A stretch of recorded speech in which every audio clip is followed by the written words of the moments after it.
ngayon para sa ating si Catherine De Luna, para kung ano naman ang mga natin sa transport dito sa Bicol, may natin sa kanya. Siguro bago tayo mag-umpisa, kung maaari sana, magpakilala tayo bawat isa sino tayo. Yung presidente mo na para federation ng presidente si Mr. para siya na bala magkaroon ng mga maraming salamat. Oo, tapos wala pa rin. Ang lupit naman. Talagang ang lupit. Para kay lasing na nga. Lasing ba kayo? Lasing talaga. Wala ka ito mga kayo. Yaman ka pa. Ano naman?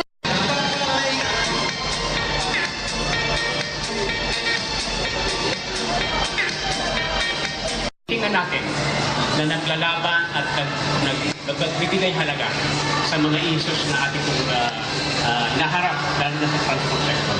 So ako po, tawagin na lang po, kayo po si Secretary Jess, pangalan ko po Jessie.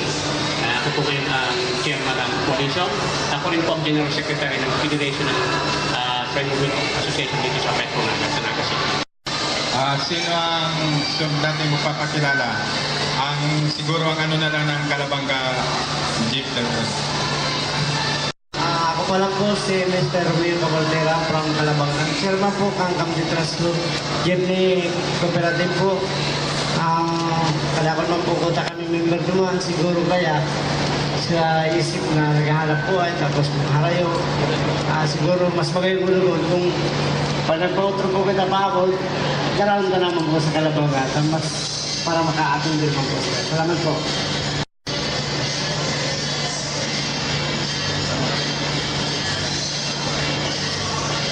Mahirap magsalita ng Tagalog. Sa lahat po sa mga bisita, maganda na po sa inyo.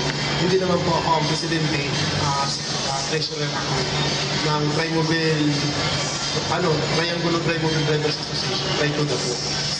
Sa CBD po ang terminal namin. Ako pala po si Larry Mogastas.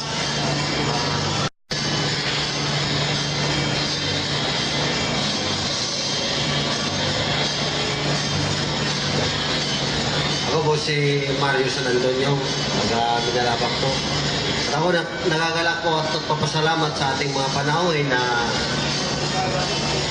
pinagbigyan tayo nila ng pagkakataon na may bahagi ang kanilang mga programa sa kanilang mga pinaglalaban sa gobyerno at magkaroon tayo ng hanap buhay sa lahat. Salamat po. Ako man po ang presidente sa Paspuda Susakyo. Masunod.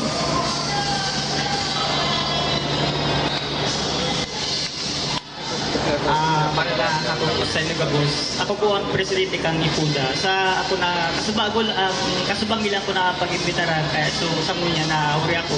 So nagpapasalamat ako sa pag-imbita sa kuya at sa bisita. Ako po ang representative ng Roda Kamalingan. Dahil wala pa yun na nanay kang presidente. Kaya nauna muna kami pumunta dito. Ilagabos, mga bisita ng Kuya Ricky. Kibali po ako ang tinaukan Presidente Mikan San Fernando. Siguro po may kalakawan siya. Sa kuya lang kung may si-share digdi bilang vice. Taga-dangog lang po ako sa indong ngayon na pahayag. Maraming salamat po. Sino pa ang pwedeng Representative ng Tarusanan na nag-attend po ako dito para maaraman ng maray na man ang i-discuss sa meeting na ni papaabot ko na lang po ng organization. Salamat po sa mga bisita. para bala na siya kung anong niya sa grupo. Good afternoon po sa inyo lahat. Kay Fred.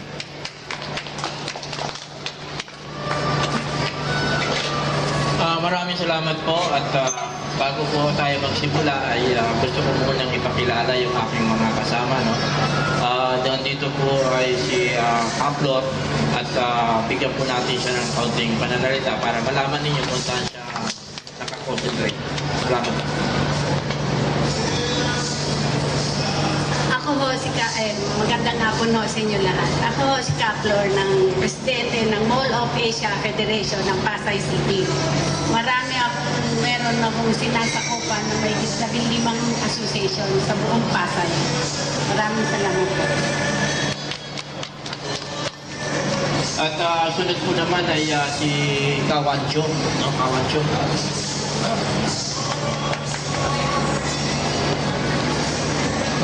Maraming salamat friend kay Chairman GC, Chairman ng Coalition, at the same time Secretary General ng Federation, sa lahat ng mga opisyalis nandito, at sa mga members. Hindi ko na hindi ko masyado kilala, no? Magandang hapon sa inyo lahat. Ako po si Kawancho, ang presidente po ng South Sector po ng Metro Manila, at the same time Southern Katagalugan po. Kinagagala ko po kayong makasama sa oras nito. Kung nakaraan lang ho, galing ho kami ng Mindanao. At last week, dito rin din kami sa Daet. Umabot kami ng Ligasre. Dahil yan, napada kami dito. At sabi ko nga, kung nakita ko ngayon, medyo nabuhayan tayo na masasabi ko sa inyo na hindi lang dito. Itong nakita ko, katulad po ng panimula nung ako'y nagsimula rin. Marami na rin ho ako ng organisasyon nung ako'y nagsimula, nakatulad din sa inyo na ito lang. Pero katulad ho na naranasan ko ngayon, hindi ko sinasabi dahil kasama ko si Kay Fred, na ibigay ko ang sarili kong tulong suporta sa akto dahil nakita ko ang sinseridad at layunin para sa atin. Kaya nga sabi ko nga, nung una, sabi ko, ano ba ang nakukuha ng national para sa atin sa local na organization? Isa-isa akong inaral yan. Kaya ako napunta dito. Sabi ko, napakahirap pala nito. Pero pag andito ka na, napasok mo na, doon mo maintindihan kung ano talaga ang kanyang layunin. Ang sa kanya lang man, ang tayo magkaisa magsama-sama upang tayo respetuhin kung alin man ahensya ng gobyerno. Dahil kung hindi tayo magkakaisa, lahat ng problema natin, baka bukas, makalawa, makita natin. Ngayon, operator tayo, baka bukas, hindi na. Hindi natin alam. Una sa lahat, nagpapasalamat po ako sa inyong kasamang dinesignate nating coordinator ng Naga Chapter, si Canelson Delminguez. Palakpakan po natin siya. Siya po ay napakasipag na coordinator. Talagang inaraw-araw po ako na para natin mapahatid sa ating pamunuan kung ano po yung kanyang inayin. Sa Kamaynilaan po, may mga problema po tayo doon na nasolusyonan na po ng ating mahina Catherine de Luna. At yan po ay atin pong naisa dokumento.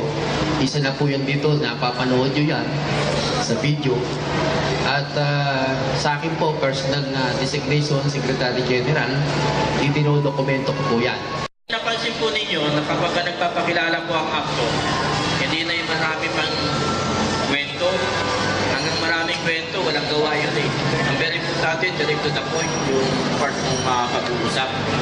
Ako po si Kay Fred de Luna at tayo po ay nagsimula bilang leader ng kapanahonan pa po ng martial law. At nagsimula po ako, kaya alam ko na ang style ng isipan at gusto mangyari ng mga leader at transport group ay nagsimula po tayo na naging messenger ng transport at sumunod po doon, bukod na sa messenger, tayo po ay naging janitor ng opisina ng transport group at tayo lang po yung tinatawag natin na yung CR, ako lang ang taga-buhos ng araw eh. Ninyo na ang akto po ay direkta na may napatunayan na yung iba pong mga leader na napapakilala sa inyo, wala pong nakakita yun eh, na talagang naipaglaban yung anay ng reputasyon. Ang actually po, sa pamumuno po natin, ang nagpatanggal kay General Lancho ng LTFRB, kung kayo po may mga sasakyan, ay napakahirap po ng kalakaran sa LTFRB. Kaya tayo po ay naging blacklisted nung kapag sinisita ang mga iba-ibang ahensya ng gobyerno na may kinalaman sa transport. At pag sinita na po sila at sinasabi natin mali ang ginagawa, nagagalit sa atin, tapos tatakutin tayo, blacklisted ka, hindi ka makapasukin dun sa kanilang opisina, tapos pipigilan yung ating mga papeles. Marami naman sa mga leader, doon takot, yung baka sila mapagilitan, etc. Hinalimbawa na po ng akto yan. Ang ginawa po ng akto doon, para mapatunayan natin na hindi totoo na pagkay kayo opisyon ng gobyerno ay napakalakas mo na. Napakahina po yan pag nagkakaisa tayo. Dahil katulad nga po na sinabi ko sa inyo, yung labanan namin ni General Lancho noon, nung siya ay chairman pa ng LTFRB, napanood pa ninyo sa TV na hindi ako pinapapasok sa gate. Pagka narinig ko nila yung pangalan ng akto, para kasi bawa, problema kayo, saka rito sa Bicol yung chairman ng LTFRB. Kung may mga problema po kayo, etc., sinabi lamang ninyo sa akin kung naiiyak kayo magsalita, kahit kumisa naman, pag kayo taga rito, akala naman ninyo ay malakas na kayo, pero ang lalabas doon ay kwentong kutsero lamang. Pero pag pinakailaman na po ng national yan, at kami na nagsasabi, hindi lamang ang taga-daga ang nagsasalita, kundi ang nagsasalita na yung buong Pilipinas sa pamamagitan ng member ng akto. Hindi maaaring hindi kayo bigyan ng pagpapahalaga. Kung may problema naman kayo sa LTO, masyadong balasukas halimbawa yung mga nanunungkulan doon, pagi kayo kinukolekta at mataas yung kinukolekta sa inyo at may mga nangbabarako doon, magtawag lamang po kayo sa pamamagitan lang ng communication. At dating na, pag sulat ninyo, susulat lamang ako kay Torres, si Torres naman, sasagutin yung sulat ko, tatawagan naman niya yung pinakang-hepe ng LTO, or tumato, magkakaroon kayo ng solusyon. Sa mga tinutulak po natin doon ay yung pinaplano nila na pagdating ng 10 years ay babawiin na yung franchise mo, pagkatapos ang gagawin ay i-bidding yung franchise mo. Ay kung halimbawa natin doon sa requirement na hindi ka naangko, halimbawa natin, 15 years na yung ginagamit mo yung sasakyan mo, kailangan ay bawiin na namin yung franchise. Ngayon, gusto mo ba ipagpatuloy ang iyong pagka-operator mo? Ay kung sabihin sa requirement sa inyo ay pumili ka ng bagong sasakyan, ay wala ka namang maibili doon. Di ba bawiin na yung franchise mo? Wala ka nang kabuhayan. Makatarungan ba yung ganong sistema? Kaya inilaban na po natin yun. Kaya hindi pa namin kayo nakikita, pinaglalaban na namin yung kabuhayan ninyo. Ang ibig sabihin, yung laban namin, general, hindi para sa akto lang yun. Kaya kay member kayo kay hindi, ganun po yung direkta ng pakikipaglaban namin para sa kabuhayan ninyo. Noong araw po, yung driver license ninyo, nagbabayad tayo ng 3 years. Pero pagdating ng 6 na buwan, wala na yung mga mukha ninyo. Pagka kayo ay nagbaneho sa ibang lugar, driver without license, fake yung driver license ninyo, yun ang violation. Ano pang ginawa ni Ka Efren doon sa pamamagitan po ng akto? Sa pamamagitan po sa LTO, nilusok namin yun, at ang ginawa namin, bakit ganon? Ang binayad namin ay 3 taon, pero kakalit na 6 na buwan lamang, yung driver license na binayad na ibigay niyo sa amin. Kaya di ba po itong araw, kahit kapag kayo nagpagawa, nagpanin nyo kayo, papaguhin ninyo yung driver license ninyo, walang bayad.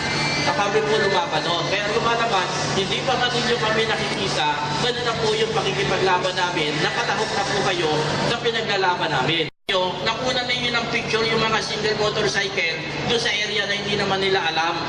Para mapatunayan natin na hindi po yung palusot nila na kamag-anak lamang daw yung sinusundo nila. Ay ngayon lang ako nakakita ng kamag-anak na lahat sila sa isang area terminal ay nandun lahat.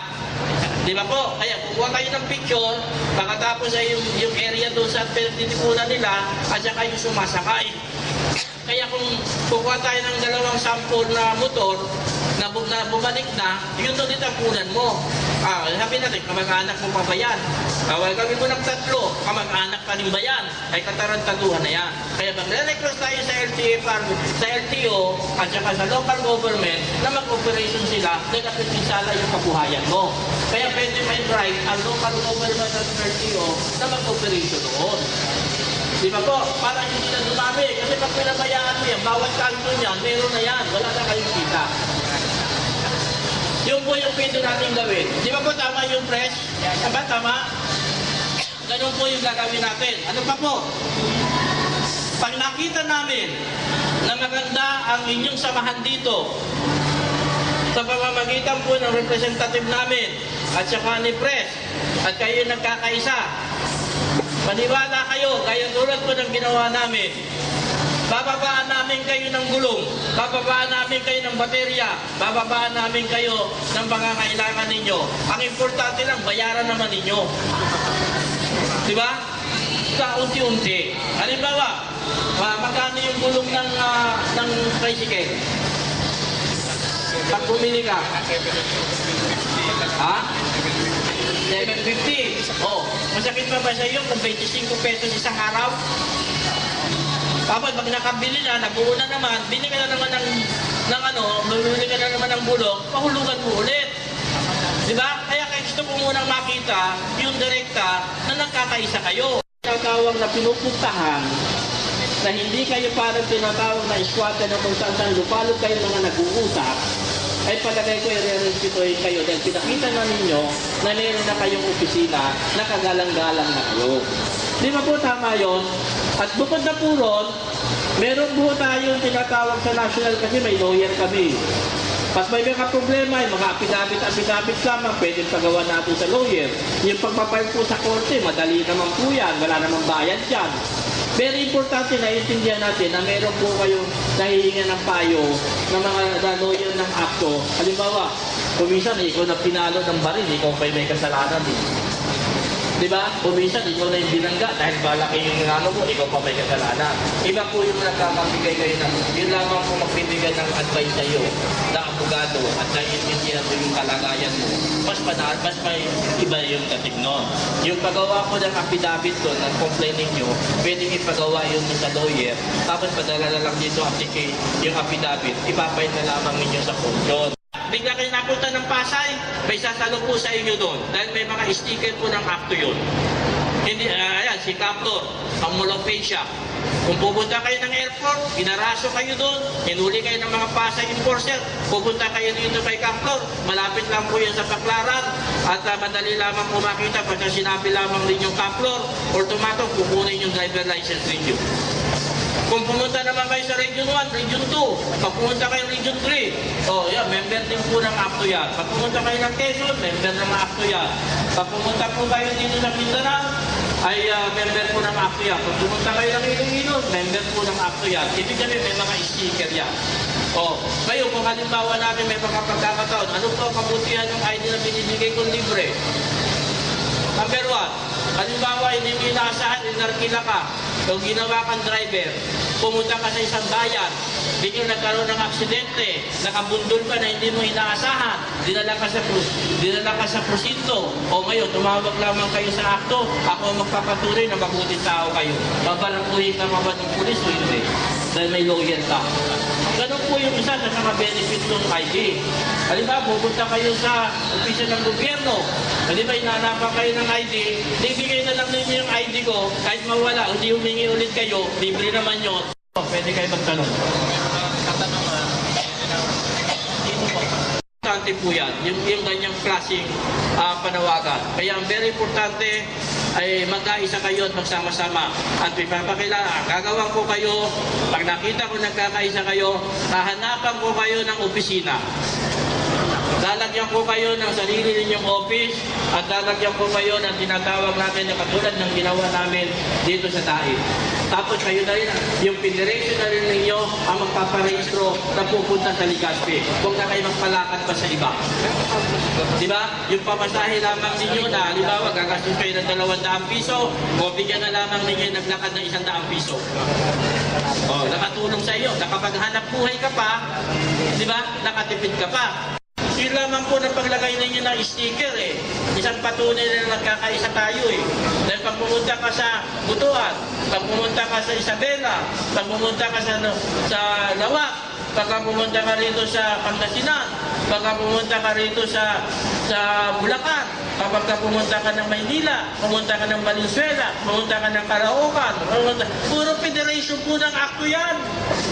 At makikita ninyo yung sticker ng akto. Ngayon pag nakita ngayon ng opisya ng gobyerno na kahit isang lupa-lupay nakikita tayo, ay automatic ang sabi niya, putang na, ako pa rin yan. O, di ba? Ganun na yung tingin nun. Ha? Malawak. Hindi dito lamang sa Bicol o dito sa Naga nakikita. Kundi nakikita sa buong Pilipinas, pag nakita yan at sumulat tayo, iba yung dating. Kasi pag sumulat na po yung national, yung federation, ang ibig sabihin doon, hindi Naga lamang ang susulat. Ang sumusulat na doon ay yung buong Pilipinas na member ng akto, magkaisa tayo at magsama-sama. Pag nakita ko po na kayo nagsasama-sama at nagkakaisa, sa pagbalik ko, manunumpa na kayo at meron na kayong opisina or tumatog. At kadating po at nakaalam ko manunumpa na kayo, maghahanap po tayo ng office para doon na mismo tayo sa opisina magsi-celebrate ng federation natin. Tapos ang gagawin po natin, pag-celebrate natin ng pag-open at panunumpa ninyo, magkakaroon po tayo ng motorcade para ipakita natin sa buong Naga na meron na tayong federation na dapat ay respetuhin. Tapos susulat po tayo dito sa munisipyo, susulat tayo sa PNP para kayo ay kilalanin para pag may problema sa pinsahanin ng transportasyon, kayo po ay kukumpidahin. Hindi respeto na kayo, di ba po? Tatanong, ikaw, Mr. ano po ang tatanong mo sa tungkol sa problema sa Ano ba ang pagmembro sa inyo, yung kasama na, hindi kasi malis yung sa grupo na meron din ito. Pero kung sa talaga kasama sa amin, kami na lang. Hindi na namin lahat bubuhin yung grupo namin kung ayaw nila. Pwede ko ba yung nangyari sa amin? Kahit kayo lang ang member, hindi na member yung member ninyo, tulungan na lang natin.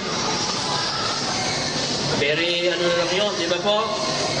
Kung yung mga official lang o yung kayo lang sa pamamagitan ninyo, kahit ayaw nila mag-member, tulungan muna natin. Kaya ang gawin na lang natin, kay member sila kay hindi, tulungan na lang natin. Ay wala namang bayad sa akin eh. Di ba? Yung ID ko libre, tanggapin nila kay hindi yun. Okay lang. Di ba? O, malay mo, pag nilating ng panahon, biglang nagkaroon ng problema. Tapos sinabi mo na, Piper, pwede ba natin tulungan to? Ito yung number 1 na tumutulig sa sayo. Ayan ang number 1 tutulungan ko. Di ba? O, pagdating na tulungan mo na yon, ay baka sasabihin nun, hindi ho ako mag-remember, magko-coordinator pa ako, dahil ipaliliwanag ko po sa kanila yung ginawa ninyo sa aking kabutihan. Kaya very importante, yung kabutihan ang pinakikita natin para sila na nakikwento. Di ba po?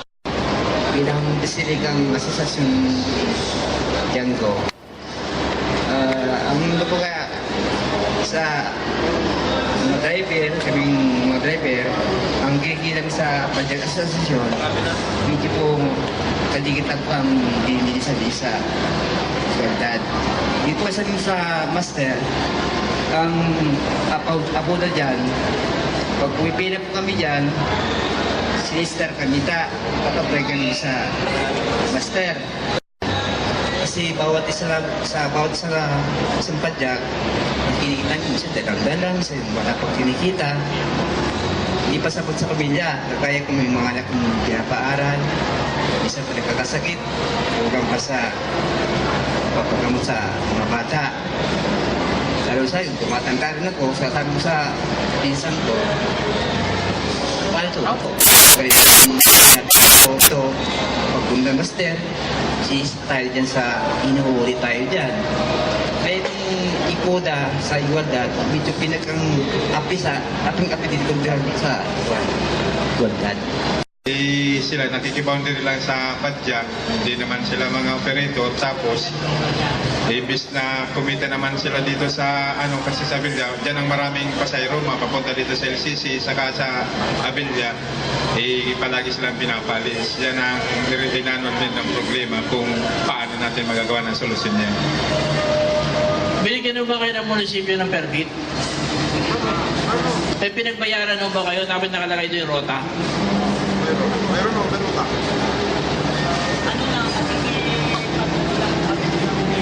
Hindi, ang tanong ko sa iyo, hindi yung pila eh. Binigyan ba kayo ng right ng munisipyo? Magbayad ba kayo ng permit? May binayaran ba kayo? At may nilagay na rota? Ang pinoproblema lamang ninyo ay yung terminal na pinipermisyo kayo. O baka naman ang mumotok yung permisyo ninyo. Tanong ko sa inyo, sino ba nagpiperwisyo sa inyo? Mga barangay tanod. Barangay Tanod. Ano naman ang rate ng Barangay Tanod para doon sila binigay sa galing sa munisipyo yung rate na ibinigay sa inyo? Di ba po? Kaya ang gawin na lamang po natin ay kumuha ba kayo ng permit doon sa barangay na kinasakupan? Kasi may, kasi pag-uusap namin ito, kasi ayaw talaga nilang magpapila sila doon ng 5 o'clock. Hiningi ko na ho yun nung kami nag-meeting ng barangay nila. Kasi recorded do kami dahil bawal talaga ho yun. Bawal yun dahil ang sabi nila, nakaka-distance daw sa mga tao, madaan. At isa pa, naka-unroad doon sa traffic. Pero hindi naman no, kahit alanganin ng oras 7:30 wala ng traffic yun. Pinapalis pa rin ho kami. Nung mga araw na gusto namin na pumila ng 5 o'clock, okay, nakakapila kami. Nung mga araw naman wala naman, papalisin na naman kami. Kasi nung nagkaroon na kami ng maglalaban noon, kapag pinapaalis ho kami, hindi namin sila pinapadaan doon dito sa platong ito. Yun ang ginagawa namin. Sino nagpapalis barangay? Ang barangay ho. Pero yung mga pulis, yung PSO, wala. Hindi ho kami pinapaalis dito. Sila lang ang gumagawa ng gano'n. Barangay. Dali, ang ano ho kasi nila, barangay nila yun. Kaya nga. Kaya ang gawin na lang po natin ay bigay sa akin yung pangalan ng barangay partner at susulatan natin ang personal. No? Susulatan po natin at pagka sinulatan, pa-receive ninyo, tayong dalawa nakapirma. Ikaw ba, Presidente? Tayong dalawa nakapirma. Tapos i-attach natin yung permit para yung ano. Ngayon, willing naman tayo mag-permit eh. Kanila. Ngayon, kung talaga nakaka-traffic, baka pwede kayong gumawa na magkaroon kayo ng depo. Yung parang padalawa-dalawa na lamang ang ano doon. Parang hindi kayo lahat ay nandun. Maghanap muna kayo ng depo na pwede kahit malayo-layo para pag napuno na, at saka ninyo tatawagan. Mabilisan namin yun. Oo, parang ganun lang. Para wala nang dahilan yung kapitan para kayo ay ano. Santa Cruz ganun po. Ang kailangan po number 1, kasi ang syudad, payag ng payag yung road measure capacity. Sobrang-sobra na po talaga kayo dyan. Sobra na kayo dyan sa Apedya. Marami na po dyan. Ang nakikita ko po dyan, unang dapat gawin ito, may ano din po ng gobyerno. Kabuhayan na hindi pagpadya.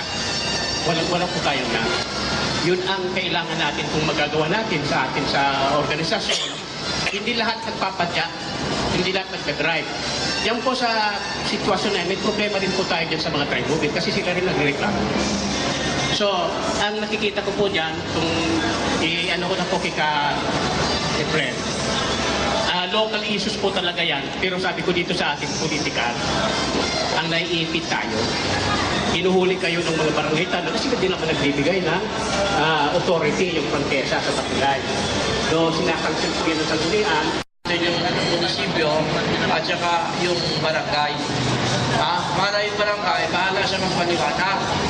Ngayon, meron naman, kayo naman ay matagal na ron. Yung sinasabi mo naman na kailangan ay mawala doon sa darating na panahon na huwag na silang magpadyak. Di ba? Hanggang nag-aisip ang munisipyo, payagan mo sila.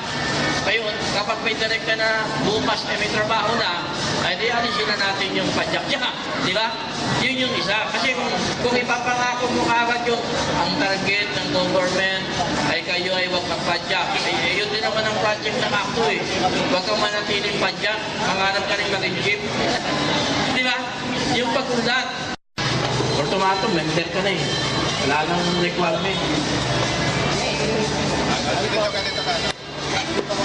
Itong pinagsalingan natin, pag-uwi namin, tatanungin kami ng kapwa namin driver o kulito. Hindi sabihin namin sa kanila lahat. tatanungin kami kung paano Oh, yun. Simple lang. Coordinate lang kayo kay Pante, kay Nelson. Pagkatapos, bibigyan kayo ng ID at bibigyan kayo ng application, libre. Automatic. Automatic. Oo. Tapos, yung mga ibang mga pwede namin nabanggit na mga pwedeng i-benefit sa inyo. Ano kayo? Anong sama kayo? tao na po, jeep. Jeep. Okay. Ganun ang gawin natin. Magkano tayo tayo federation. Tapos kayo, no? Para sa akto, pagkatawag kung tayo office. Tapos yung registration nyo, etc. Tapos kung halimbawa napuuna kayo, marami na kayo, yung sinasabi ko nga pong opisina, saka spare part. Tapos ang maglalakad na dyan, si Nelson, coordinate ng federation para hindi na kayo nahirapan. Association, gagawa po kayo ng akto. Yung akin naman ay services No, yung pagtatanggol naman sa parte ng kabuhayan ng driver at yung pakikipaglaban sa mga batas na nakakapinsala at pagtanggal ng kabuhayan ninyo At saka yung ibang benefit ng kabuhayan ninyo kung ano yung pwede i-assign Katulad ng mga spare part, etc. Yung opisina at saka yung services doon na pagre-renew ng driver license ninyo Very importante po yun na may mag-iisikaso sa inyo. Kaya kung ganun pa ang gagawin ninyo, bukod na ron, marirespetuhin pa kayo.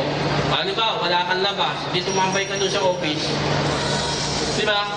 O, halimbawa ay ikaw ay may appointment. Pwede pupuntahin mo sa office, iba pa yung dating mo. Diba? Kunyari, yung association. O, may appointment. O, may makikipagkita. O, sige, pumunta po kayo sa office namin. Di maganda pang pakinggan.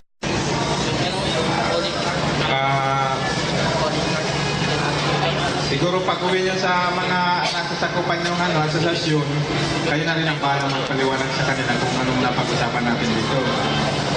Kung anong mga pinaliwanag niya na pwede natin i-share sa kanila. Wala ka nang gawa. Gusto nyo bang mag-organize tayo ng officer ng akto ngayon habang nandito sa Okay na yun. Ano na lang. Turuan na lang kung sino ang chairman para... Ang importante po, hindi yung formal. Putang na, nagturuan lang naman yan Ang very importante, nagturuan man tayo, ang iniisip natin, ano yung gagawin? Kamay, kurong lang tayo. Hindi ka ba very importante yon? Hindi yung tinatawag natin, hindi naman tinasa formal yan di ba? Yung parang ad hoc lang ito yung binuo namin na ngayon ay ito naman ang target na gagawin.